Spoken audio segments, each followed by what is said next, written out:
Hey, what is up, phone dogs? Beau HD here, and this is one of the newest BLU smartphones called the BLU Studio 7.0, which BLU is marketing as the world's first smartphone with a 7-inch display. In terms of specs, it's mid-range as it packs a 7-inch 1080p display, 1.3 GHz dual-core processor, 5 megapixel rear-facing camera, 1 gig of RAM, 4G HSPA+, and support for a microSD card up to 32 gigabytes. Oh, and it's running Android 4.4 KitKat, hopefully Android Lollipop sometime next year. So all we have to do to get inside of this box is just slide off the top, and there we have it, the BLU Studio 7.0 smartphone sitting right on top.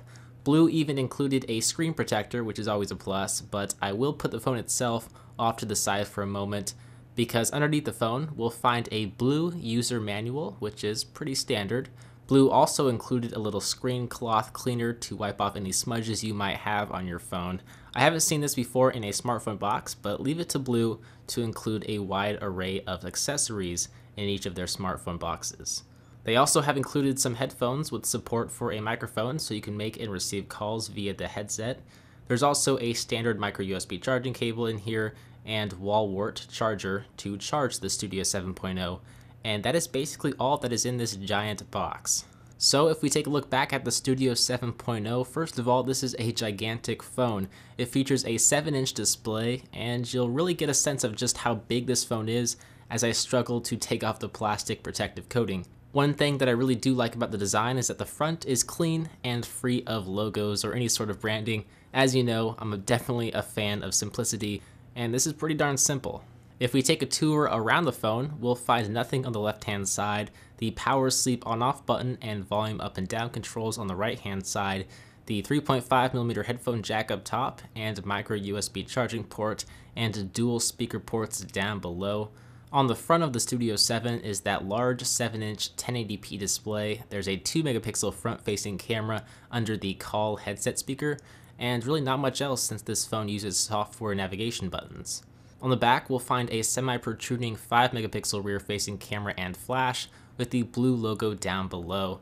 And it's kind of hard to see, but the back cover features a dimpled texture similar to the Samsung Galaxy S5 to give it some added texture, and there's a Studio indented logo there as well. Now, if we power this behemoth on and take a look around, I'm not going to sugarcoat this thing. This isn't a high-end phone. It performs alright considering it's a big 1080p panel, and it's being powered by a modest dual-core processor and 1 gig of RAM.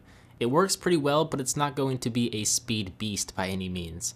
But since it is so big, one thing I did notice BLU did was make it so that when you swipe down from the top left of the screen, you get notifications, but when you swipe from the top right of the screen, you get quick settings. So it kind of reminds me of an older Android tablet and how the two were separated like that. But this is a phone, and it's running Android 4.4.2 KitKat, and there's no word of any upgrade to Android Lollipop, but it's certainly a possibility sometime early next year.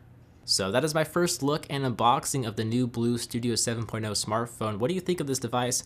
Is it too big, or do you think you could rock a 7-inch smartphone? Let me know by leaving a comment down below or sending me a tweet at BeauHD. As always, I am BeauHD from PhoneDog.com. I hope you enjoyed this video. Thank you for watching, and I will see you in the next one. See ya!